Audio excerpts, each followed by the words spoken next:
तो दोस्तों आज की इस वीडियो में हम जानने वाले हैं कि हाउस वायरिंग का पॉइंट कैलकुलेशन किस तरह से किया जाता है, कौन सी चीज़ का कितना पॉइंट पकड़ना होता है, कैसे पॉइंट गिनना होता है। अगर हम एमसीबी लगाते हैं, मेन डीपी स्विच लगाते हैं, अगर हमारा एक स्विच बोर्ड है तो उसमें स्विच आता है, सॉकेट आता है, फैन रेगुलेटर आता है, तो उन सब चीज़ों का कितना पॉइंट गिनना होता है, कितना पॉइंट पकड़ना होता है और पॉइंट के हिसाब से हमें कितना पैसा लेना चाहिए, तो इस वीडियो में हम देखने वाले हैं। तो दोस्तों वीडियो को पूरा देखिएगा, आपके सारे मन के जो भी डाउट है इस वीडियो में क्लियर होने वाले हैं और आपके मन में जो भी सवाल है, क्वेश्चन है, तो वीडियो को पूरा देखने के बाद मुझे कमेंट बॉक्स में जरूर बताना, मैं आपके कमेंट का रिप्लाई 100% देता हूँ। तो चलेगा इस वीडियो स्टार्ट करते हैं। तो दोस्तों सबसे पहले तो हम जान लेते हैं कि पर पॉइंट के हिसाब से हमें कितने पैसे लेने हैं। देखिए दोस्तों हर जगह पे पॉइंट के रेट फिक्स नहीं होते, क्योंकि जितना बड़ा शहर, जितना बड़ा गांव होता है उतना ज़्यादा रेट होता है और जितना छोटा गांव, जितना छोटा शहर होता है उतने कम रेट होते हैं। अगर मैं हमारे यहाँ के रेट की बात करूँ तो अंडरग्राउंड वायरिंग का जो पर पॉइंट के हिसाब से हमारे यहाँ के जो रेट चल रहा है 150 रुपये से लेके 200 रुपये तक पर पॉइंट के हिसाब से काम चलता है। दोस्तों मैं आपको बता दूं, मैं पर्सनली 150 रुपये से लेके 160 रुपये के बीच में पर पॉइंट के हिसाब से काम करता हूं अंडरग्राउंड वायरिंग का। अगर कस्टमर के हिसाब से ज़रूरत पड़ी कुछ कम करने की तो 130 रुपये से लेके 140 रुपये तक पर पॉइंट के हिसाब से काम करने का मौका भी हमें मिल जाता है। अगर मैं बात करूँ तो केसिंग कीपिंग वायरिंग की तो 100 रुपये से लेके 50 रुपये तक पर पॉइंट के हिसाब से हमारे यहाँ काम चलता है। तो मैं पर्सनली 60 रुपए से लेके 70 रुपए के बीच में पर पॉइंट के हिसाब से काम करता हूँ। ज़्यादा से ज़्यादा 75 रुपए तक जा पाता हूँ, इससे आगे नहीं बढ़ पाता हूँ। अगर मैं इससे ज़्यादा रेट लगा देता हूँ तो सामने वाला कस्टमर, सामने वाला पार्टी दूसरे इलेक्ट्रिशियन की तरफ जाने की कोशिश करता है। ये रियलिटी दोस्तों मैं यहाँ से आपको पढ़कर नहीं बता रहा हूँ, यहाँ से सुनकर मैं आपको बता नहीं रहा हूँ, मेरे साथ ऐसा हुआ है इसलिए मैं आपको बता रहा हूँ। मैंने अभी आपको जो रेट बताए तो आपको उस रेट के ऊपर काम नहीं करना है, क्योंकि आपका इसमें नुकसान हो सकता है। अब आप कहोगे वो कैसे, तो देखिए दोस्तों हो सकता है जो मैंने आपको रेट बताए तो आपके शहर में मेरे रेट से भी ज़्यादा आपके यहाँ पे रेट ज़्यादा चल रहा हो, ठीक है, तो आपका इसमें नुकसान हो सकता है क्योंकि आप कम रेट के ऊपर काम करोगे। तो दोस्तों मेरा कहना सिर्फ यही कि आप अपने गांव में, आपके शहर में खुद रेट पता कर लीजिएगा कि पर पॉइंट के हिसाब से रेट क्या चल रहा है अंडरग्राउंड वायरिंग का भी और केसिंग कीपिंग वायरिंग का भी और रनिंग फिट का भी पता कर लीजिएगा। हाउस वायरिंग करते वक्त पॉइंट कैलकुलेशन के साथ साथ रनिंग फिट कैलकुलेशन के साथ भी काम करना पड़ता है। अगर आपको रनिंग फिट कैलकुलेशन के बारे में कुछ नहीं पता, आपको मालूम नहीं रनिंग फिट कैलकुलेशन किस तरह से किया जाता है, रनिंग फिट का किस तरह से काम किया जाता है, तो आपको मालूम नहीं तो दोस्तों ऊपर दिए हुए आई बटन में और वीडियो के एंड में भी आपको वीडियो मिल जाएगी, ठीक है। तो चलिए दोस्तों अब हम जान लेते हैं कि पॉइंट किस तरह से गिना जाता है, पॉइंट किस तरह से पकड़ा जाता है, कौन सी चीज का कितना पॉइंट पकड़ना होता है। तो चलिए आइए जानते हैं। सबसे पहले तो हम जान लेते हैं कि पॉइंट क्या होता है। तो देखिए दोस्तों अगर आपके एक स्विच पे एक होल्डर चल रहा है, चाहे उसमें एलईडी बल्ब हो, ट्यूबलाइट हो, ठीक है, कोई भी लोड हो, लेकिन एक स्विच से लेके एक होल्डर तक आपका सप्लाई जा रहा है तो आपका वो एक पॉइंट कंप्लीट होता है, ठीक है। अगर उसी स्विच से आपके ट्यूबलाइट तक सप्लाई जा रहा है तो वो आपका एक पॉइंट कंप्लीट होता है। अगर उसी स्विच पे एक फैन चल रहा है, मतलब फैन तक सप्लाई जा रहा है, तो वो आपका एक पॉइंट कंप्लीट होता है। तो दोस्तों अब मैंने आपको समझा दिया है कि पॉइंट क्या होता है। अब बहुत सारे लोगों के मन में अलग अलग डाउट होते हैं पॉइंट को लेके, ठीक है। तो पिछली बार इसी टॉपिक पर मैंने वीडियो बनाई थी और उस वीडियो में अलग अलग लोगों के कमेंट आए थे, उनके अलग अलग डाउट थे, ठीक है। तो उन्हीं डाउट में से मैं इस वीडियो में आपको दिखाता हूँ कि उनके क्या डाउट है और वही डाउट आपके मन में भी हो सकते हैं। तो दोस्तों यहाँ पे आप देख सकते हैं मैंने कमेंट का स्क्रीनशॉट लेके रखा है क्योंकि आपको दिखा सकूँ। तो इनका कहना है कि अगर एक ही स्विच पे अल्ट्रा सीलिंग लाइट जल रही है तो कितना पॉइंट गिनेंगे। तो देखिए दोस्तों इस बात को आपको ध्यान में रखना है। अगर एक स्विच पे एक होल्डर तक सप्लाई जा रहा हो या कोई भी एक लोड पे सप्लाई जा रहा हो एक स्विच के जरिए, तो वो एक ही पॉइंट गिना जाएगा। अगर उसी स्विच पे दो जगह पे सप्लाई जा रहा है, यानी कि दो लोड के लिए सप्लाई जा रहा है, तो 2 पॉइंट गिना जाएगा, ठीक है। क्योंकि दो जगह पे मेहनत लग रहा है, दो जगह से वायर डालना पड़ रहा है, डबल वायर डालना पड़ रहा है, तो वो 2 पॉइंट गिना जाएगा। ठीक है, इस बात को ध्यान रखिएगा। अगर इनका यहाँ पे कहना है कि एक स्विच से 18 सीलिंग लाइट जल रही है तो 18 ही पॉइंट गिना जाएगा, ना कि 1 पॉइंट गिना जाएगा। तो दोस्तों यहाँ पे दूसरा कमेंट है, तो यहाँ पे आप पढ़ सकते हैं। इनका कहना है कि 180 से 200 रुपये पर पॉइंट क्या with material ship labour cost बताए। कि उनका कहना है कि अगर 180 रुपये से 200 रुपये पर पॉइंट ले रहे तो उसमें मटेरियल का भी पैसा ऐड होगा। नहीं दोस्तों, अगर आप पर पॉइंट के हिसाब से काम कर रहे हो तो पॉइंट का पैसा अलग होता है और मटेरियल के पैसे अलग होते हैं। इस बात को ध्यान में रखिएगा। तो आपको इस बात को ध्यान रखना है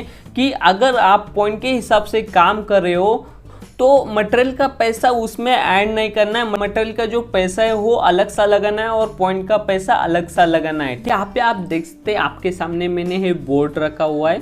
तो इसमें क्या क्या आ रहा है, एक फैन रेगुलेटर आ रहा है, उसको चलाने के लिए एक स्विच आ रहा है और उसके सामने ही 2 मॉड्यूल का बेल पुश बटन आ रहा है। और उसके नीचे अगर हम देखते हैं तो 6 एम्पेयर का स्विच सॉकेट और उसके सामने 16 एम्पेयर का स्विच सॉकेट, और उसे आप पावर पॉइंट भी कह सकते हैं। तो इन सब चीज़ों का किस तरह से पॉइंट गिना जाता है आइए जानते हैं।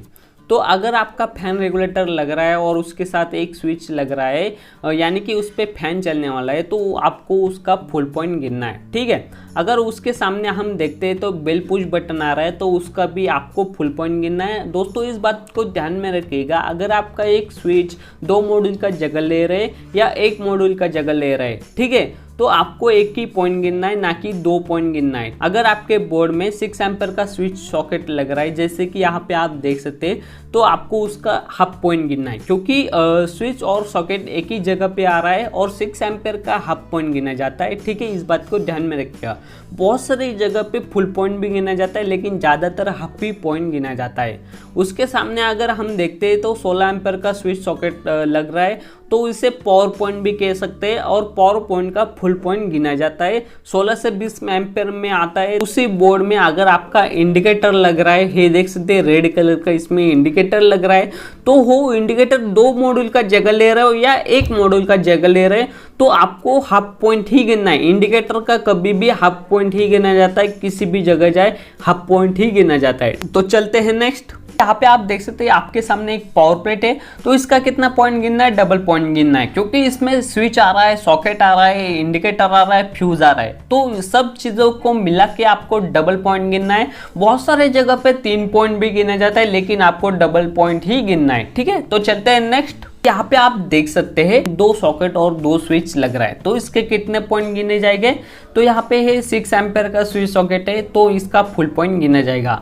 अगर यही स्विच सॉकेट एक कॉम्बिनेशन बोर्ड में लग रहा है, मतलब इस तरीके के बोर्ड में लग रहा है, तो उसका हाफ पॉइंट गिना जाएगा। मैंने आपको पहले बताया था, अगर आपका 6 एम्पेयर का स्विच सॉकेट लग रहा है तो इस तरह के बोर्ड में, तो मतलब कॉम्बिनेशन बोर्ड में, तो इसका हाफ पॉइंट गिना जाएगा। अगर यही स्विच सॉकेट 6 एम्पेयर का स्विच सॉकेट एक सेपरेट बोर्ड में लग रहा है, पावर बोर्ड में लग रहा है, तो इसका एक फुल पॉइंट गिना जाएगा। तो इसका फुल पॉइंट गिना जाएगा, क्योंकि इसका सेपरेट बोर्ड लग रहा है, डबल मेहनत लग रहा है, तो इसका फुल पॉइंट गिना जाएगा। ठीक है, तो चलते हैं नेक्स्ट। तो यहाँ पे आप देख सकते हैं इसमें भी एक 16 एम्पेयर का स्विच सॉकेट है, मतलब पावर पॉइंट है, और एक 6 एम्पेयर का स्विच सॉकेट है। तो इसका कितना पॉइंट गिना जाएगा। 16 एम्पेयर का स्विच सॉकेट अगर आ रहा है तो 2 पॉइंट गिना जाएगा। अगर यही 16 एम्पेयर का स्विच सॉकेट एक अलग से बोर्ड में लग रहा है, मतलब कॉम्बिनेशन बोर्ड में लग रहा है, मैंने आपको आविया भी दिखाया था, मतलब इस तरीके से बोर्ड में लग रहा है, तो आपका वो 1 ही पॉइंट गिना जाएगा। अगर वही 16 एम्पेयर का स्विच सॉकेट इस तरह के सेपरेट बॉक्स में लग रहा है, सेपरेट बोर्ड में लग रहा है, तो वो डबल पॉइंट गिना जाएगा।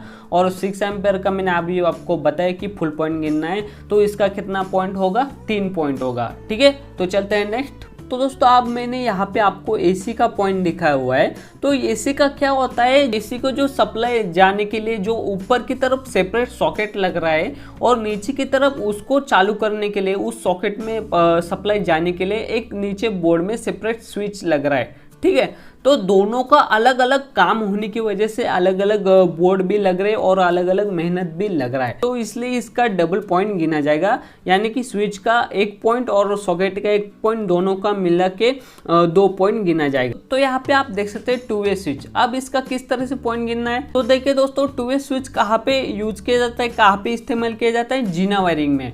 अब जीने वायरिंग में क्या होता है, एक बल्ब को दो जगह से चालूपन किया जाता है टू वे स्विच के जरिए। ऊपर की तरफ भी स्विच लग रहा है टू वे स्विच, और नीचे की तरफ भी टू वे स्विच लग रहा है। अब दोनों जगह पे स्विच लग रहा है तो 2 पॉइंट गिना जाएगा। ठीक दोस्तों, अब हमारे सारे लाइटिंग पॉइंट और पावर पॉइंट किस तरह से गिने जाते हैं मैंने आपको बता दिए है। अब चलते हैं एमसीबी की तरफ, एमसीबी का पॉइंट किस तरह से गिनना है। तो एमसीबी का क्या होता है, एमसीबी का डबल पॉइंट गिना जाता है। अगर आपका सिंगल पोल का एमसीबी लग रहा है तो डबल पॉइंट गिना जाता है। अगर वहीं पे डीपी एमसीबी लग रहा है यानी कि 2 पोल का एमसीबी लग रहा है तो आपको उसका 4 पॉइंट गिनना है यानी कि 4 पॉइंट गिनना है। अगर वहीं पे 3 पोल का एमसीबी लग रहा है तो उसका 6 पॉइंट गिना जाएगा। अगर उसी जगह पे 4 पोल का एमसीबी लग रहा है तो 8 पॉइंट गिना जाएगा, 8 पॉइंट गिना जाएगा। अगर वहीं पे आपके हाउस वायरिंग में एलसीबी आरसीसीबी लग रहा है तो एमसीबी के जितना ही आपको पॉइंट गिनना है।